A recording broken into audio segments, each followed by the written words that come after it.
Sunrise, sunset, sunrise, sunset, and it's going to change again. Hi everybody, it's a wild Wednesday.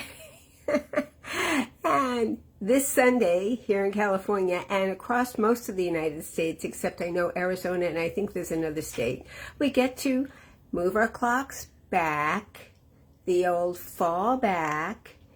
It will give us what considered maybe a loss of, I added an hour. That's right, we're adding an hour of sleep. So be careful because Sunday morning you want to get to church on time and make sure that you are up and awake, ready to go for Sunday services. Can you imagine every year we have to go through this? It is just... I'm getting used to the fact that it's so dark in the morning.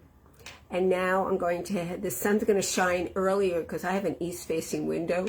So it's going to be really bright in my room much earlier. I don't know if it means that I'm going to get up earlier, but it will be brighter. And then all of a sudden that 5 o'clock darkness will show up. And I don't know about you, but there's that transition time when it's still that twilight darkness between 5 and 6, and it's almost, I know one time I remember driving and thinking, this really hurts my eyes. So we'll see. I hope, don't forget before 2, when you go to bed Saturday night, it's usually the best time, change the clock, fall back. And oh, by the way, I read something that the farmers don't care about this anymore. But it was originally because of the farmers and getting up and the crops and the animals and all that. So anyway, that's what we're doing on Saturday night. And don't forget your clock in your car. They're not that difficult to change. And all my watches, because your phone will change automatically, your computer will change automatically. So TV will change automatically. Do need to change the microwave and usually my stove clock. So those manual changes. So anyway, Sunday is daylight savings time. Daylight saving time. Daylight saving daylight another hour. So the other thing I wanted to talk to you about was just a few minutes ago, I got an email that reminded me that now is a good time to order my wreath. This is for Wreaths Across America. And if you've never been introduced to it, volunteers will go to all the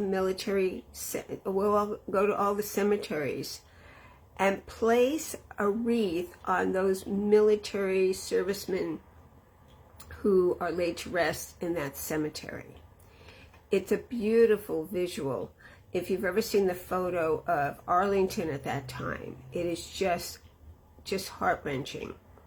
So I had ordered one for my father-in-law last year, and instead of going to North Carolina where they lived, I actually had one put into the LA National Cemetery here in honor of him, in memory of him, I should say. And this year I decided to do one in the Santa Fe, New Mexico cemetery. And that's where my late husband is interned. So it took a little while to go through the process, but it's called wreathsacrossamerica.org. wreathsacrossamerica.org.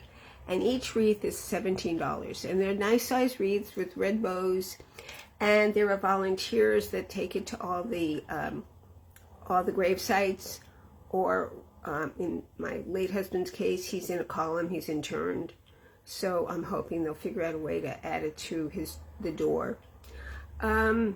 It's just a nice touch for Christmas, and maybe something you may want to consider doing. So the other thing is the Torrance Rose Float Association is going to have their second sign-ups for decorators. So if you've ever thought about decorating, come out to the Katy Geissert Library on Thursday, November 16th at 7 p.m. You do need to be a member. Individuals are $20. Couples are $30. Couples are $30. And then families are $50, up to 4 people in a family at the same address. And you get a chance to decorate our float. And the Saturday after Thanksgiving and the first Saturday in December, what they call dry days, where you're basically cutting the dry flowers. There's different colors on the dry flowers that are being used. And you don't need to be a member for that, but we bus you to Irwindale to do that.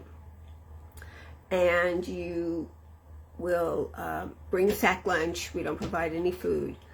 But if you sign up for decorating week, which is December 26th through the 30th, then you have an opportunity. During the day we have lunch. At night we have snacks and any leftover lunch. And we sure appreciate everybody. So come on out on November 16th or go online to torrancerosefloat.org. You'll see your membership forms, your sign-up form. You can print those out, send them in, and send them in pretty quickly because we'd like to get that done before the end of the month so that we can schedule everyone in December and let everybody know, because everybody's calling. What's date? I put down this date, I'm going to be there. The daytime people and the evening people. Daytime is basically picked up at 7:45, and you return around 5. The evening shift is at 4:45, and they return around 10, and that's at Wilson Park. So it's close, and if you live up there, up in Irwindale, in that area, then you want to meet us there. There is parking, but there's very limited parking, so we highly recommend that you're here in the South Bay and Torrance area, and you do go ahead and take the bus. Also, I'm begging, please, we are looking for some people to get on our board. It's a working board. We do fundraising, and we need a historian. We're looking to replace our treasurer and someone to run our Ways and Means. And if you have questions about any of those 3 positions, feel free to reach out to me as soon as you can. So it's a wild Wednesday. It's a beautiful day here in Torrance. Temperature is probably in the, low to mid 80s right now. I'm looking forward to getting out. The house has been a little chilly, but it's looking forward to getting out and being in a little bit of sun. I know that some of you back east are not enjoying this kind of weather. Even my friends in Vegas are enjoying 60-degree temperatures. We're having what we call our Indian summer, and I know I grew up with those back in Brooklyn all the time. And we're getting a chance. Our nights, though, are cold. They're in the 50s. So it's chilly, 60s and 50s at night. Anyway, it's a wild Wednesday. Have a wonderful rest of your week. If there's any topics you'd like me to talk about, either real estate-wise or what's going on in the world or what's going on in the neighborhood, I'd be happy to do that. And I hope you had a really good Halloween. And have a great one. Carol Gillis, Frederick's Realty, 310-864-9738. See you next Wednesday. Bye.